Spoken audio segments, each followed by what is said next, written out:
Hello friends, तो आज हम एक्सप्लेन करने वाले हैं हाल ही में आई एक बहुत ही शानदार मूवी ब्लैक। तो चलिए शुरू करते हैं। मूवी की शुरुआत में हम दो लवर्स को देखते हैं जिसका नाम सीता और गणेश होता है। सीता और गणेश ने भागकर शादी कर ली होती है। हाँ, गणेश का दोस्त मनोहर इन दोनों को भागने में हेल्प करता है। मनोहर को पता चलता है कि सीता प्रेग्नेंट है।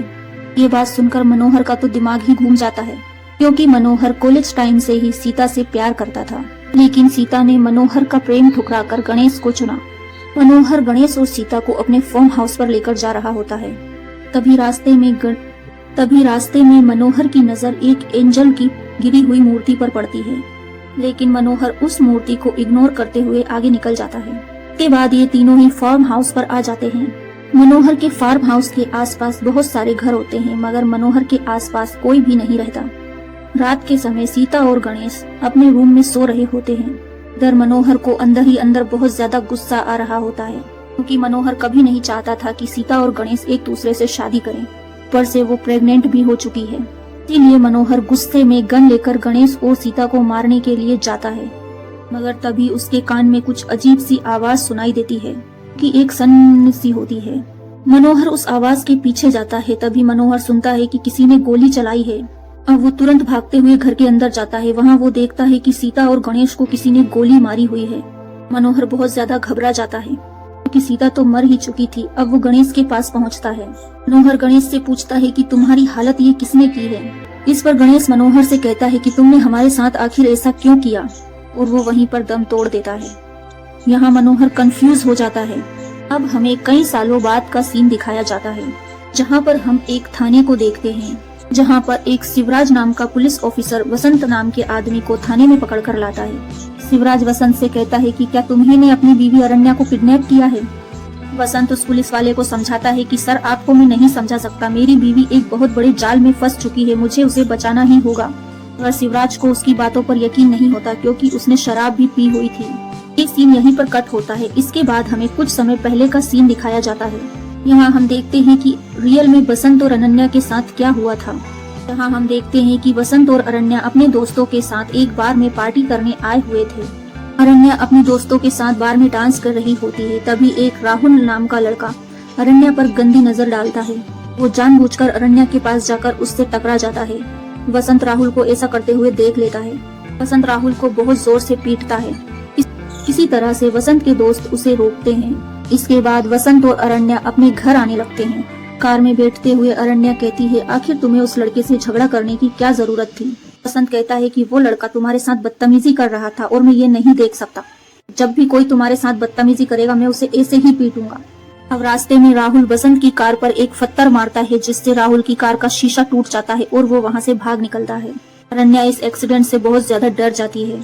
अगले सीन में हम देखते हैं कि वसंत अरण्या से कहता है कि हमें कई दिन हो गए, हम कहीं घूमने नहीं गए हैं। वसंत कहता है कि मैं तुम्हारे साथ छुट्टियों पर जाना चाहता हूँ। वसंत अरण्या को बताता है कि मैंने शहर के बाहर एक फार्म हाउस बुक किया है, हम वहाँ चलकर कुछ दिन एंजॉय करते हैं। अरण्या का जाने का तो बिल्कुल मन नहीं था, लेकिन वसंत के जिद करने पर अरण्या मान जाती है और वो जाने के लिए रेडी हो जाती है। अब शाम के टाइम अरण्या और वसंत उस फार्म हाउस पर जा रहे होते हैं। अभी रास्ते में वसंत को एक एंजल की मूर्ति दिखाई पड़ती है।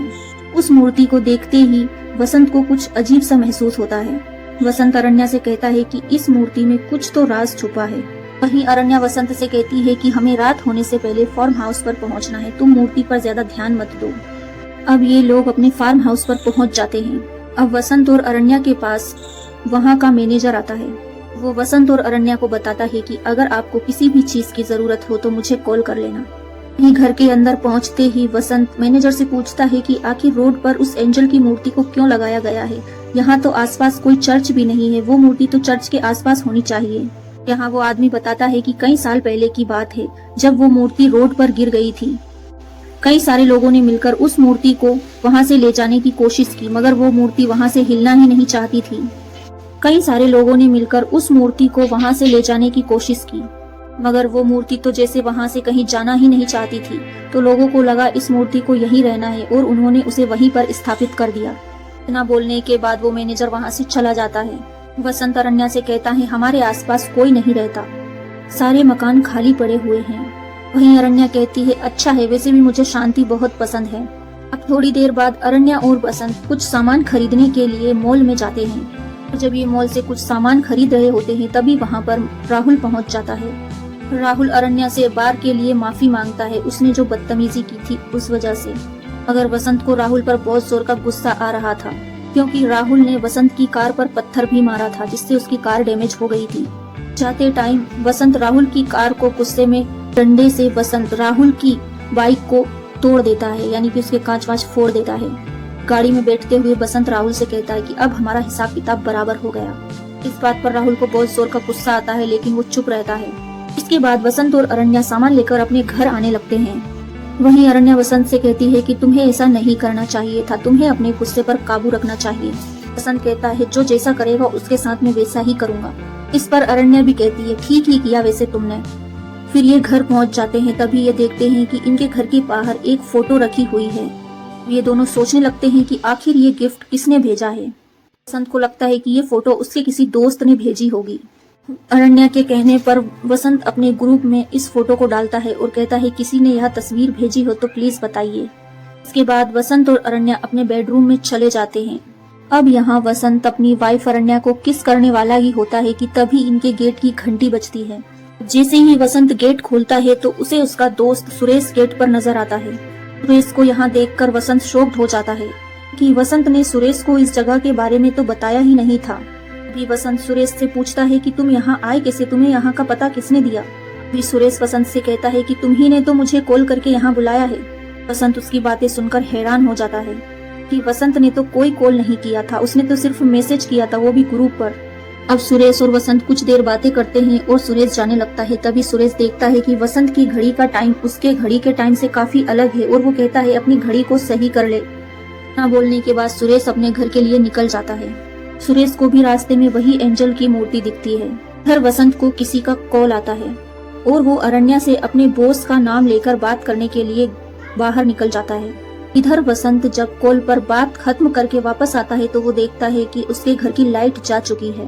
बसंत उस घर के मैनेजर को कॉल करता है और कहता है कि यहाँ की लाइट चली गई है। मैनेजर कहता है कि आपके घर के पास ही एक जनरेटर लगा हुआ है और आपको कोई प्रॉब्लम ना हो तो आप वहाँ जाकर उसे ऑन कर लीजिए। आपको कोई प्रॉब्लम ना हो तो बसंत कहता ठीक है हम कर लेंगे। और फिर बसंत और अरण्या उस जनरेटर को ऑन करने के लिए निकल जाते हैं।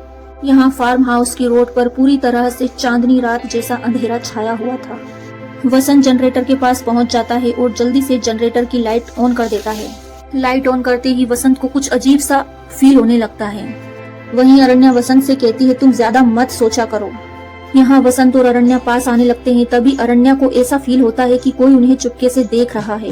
वो बसंत से कहती है कि वहाँ कोई है और वो उस तरफ जाने लगते हैं, मगर वहाँ पर कोई भी आदमी नहीं होता। वहीं बसंत अरण्या से कहता है कि ये जरूर तुम्हारा वहम होगा। अब ये दोनों वापस घर में आ जाते हैं। तभी अरण्या घर की सारी कैंडल्स बुझा देती है। पर्दे लगाते टाइम अरण्या देखती है कि उनके घर के सामने वाले घर में लाइट्स जल रही है, जबकि उसे पता है कि उनके आसपास कोई नहीं रहता। अरण्या ये बात बसंत को बताती है। अब बसंत भी ये देखकर शॉक हो जाता है, क्योंकि उनके आसपास तो कोई रहता ही नहीं, मैनेजर ने तो ऐसा ही बताया था। इधर बसंत वॉचमैन को कॉल करके पूछता है। वो पूछता है कि क्या कोई और भी हमारे अलावा यहाँ पर रहने आया है। वॉचमैन साफ साफ मना कर देता है। अब यहाँ बसंत खुद कंफर्म करना चाहता था कि वहाँ कोई है भी या नहीं, और वो उस घर की तरफ जाता है। वो देखता है कि उसके जाते ही उस घर की लाइट्स बंद हो चुकी हैं और वो वापस अपने घर में आ जाता है। यहाँ बसंत के वापस घर आते ही उस वाले घर की लाइट फिर से ऑन हो जाती है। अब ऐसा देखकर बसंत और अरण्या हैरान हो जाते हैं और अब वो मिलकर दोनों उस घर की तरफ जाने लगते हैं। डरते डरते ये लोग उस घर तक पहुँच तो जाते हैं, मगर उसके घर के अंदर का नजारा देखते ही ये दोनों शॉक्ड हो जाते हैं कि ये घर तो वैसा ही था जैसा उनका घर था, सेम टू सेम कॉपी। अरण्या बसंत को बताती है कि इनका घर हमारे घर जैसा 2 कॉपी है। ये सुनकर तो बसंत भी हैरान हो जाता है।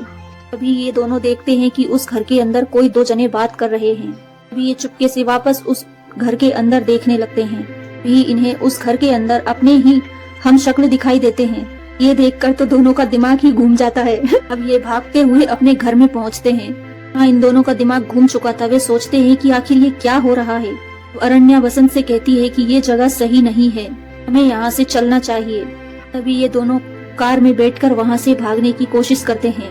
अब जब ये यहाँ से जा रहे होते हैं तो ये देखते हैं कि बार बार इनकी कार वहीं पर पहुँच जाती है।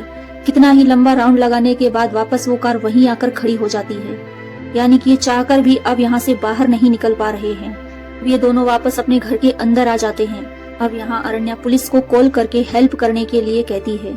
दूसरी तरफ वसंत अपने दोस्त सुरेश को कॉल करता है। तभी सुरेश वसंत से कहता है कि तुम लोग आखिर हो कहाँ। ये सुनकर तो वसंत शॉक्ड हो जाता है, क्योंकि अभी थोड़ी ही देर पहले तो सुरेश उनके घर आया था। अब वसंत सोचने लगता है कि आखिर वो जो सुरेश के रूप में आया था वो इंसान कौन था। वसंत ये सब सोच ही रहा होता है कि तभी अरण्या देखती है उनके घर के पर्दे में आग लग चुकी है। अब ये दोनों जल्दी से उस आग को बुझाते हैं। अब वसंत अरण्या से कहता है आखिर ये हमारे साथ क्या हो रहा है, कहीं ये हमारी इमेजिनेशन तो नहीं है।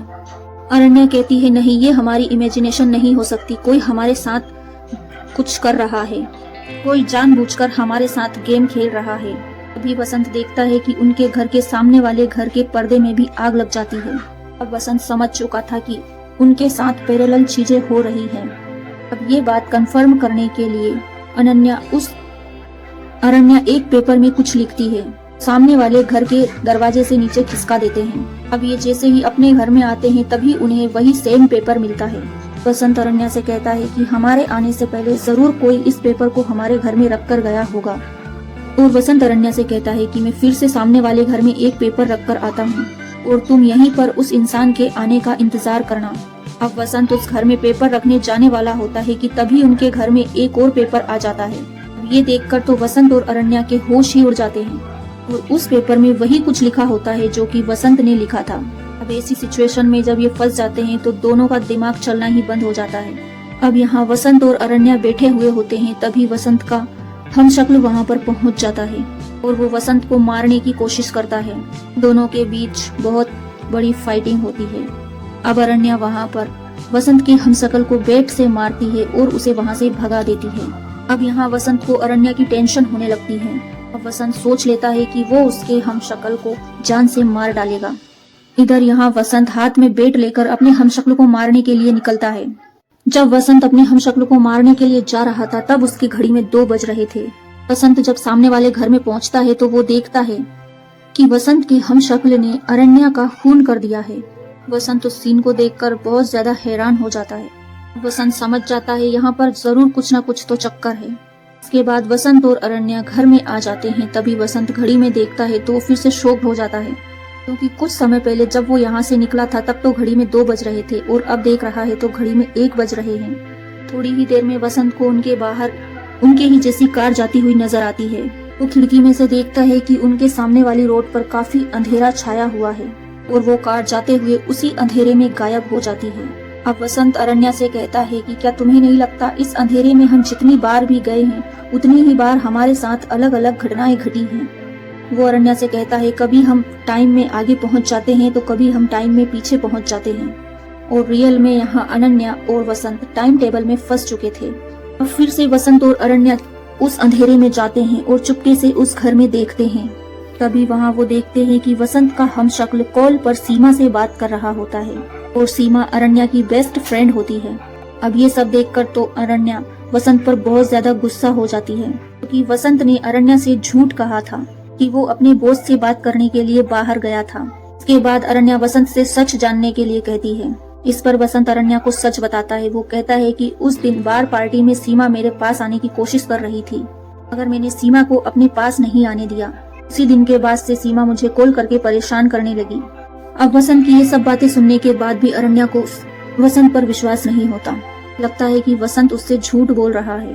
अब यहाँ अरण्या गुस्से में अपने घर जाने लगती है, मगर वसंत उसे बहुत रोकने की कोशिश करता है, लेकिन अरण्या उसकी एक भी नहीं सुनती और वो उस अंधेरे में चली जाती है। वहीं से वो गायब हो जाती है। अब वसंत समझ जाता है कि अरण्या उस पोर्टल के जरिए कहीं दूसरी टाइमलाइन में चली गई है। वसंत भी उस अंधेरे में चला जाता है, जहाँ वो अरण्या को ढूंढने की काफी कोशिश करता है। हर बार जब वो उस अंधेरे से गुजरता है तो हर बार उसे अरण्या की हमशक्ल और उसे खुद का हमशक्ल उस घर में नजर आते हैं। वो जितनी बार भी उस अंधेरे से गुजरता उसे हर बार उसके हमशक्ल और उनके बीच की गई बातें वही नजर आ रही थी। यहाँ वसंत अरण्या को ढूंढते ढूंढते थक जाता है और वहीं रोड पर बैठ जाता है।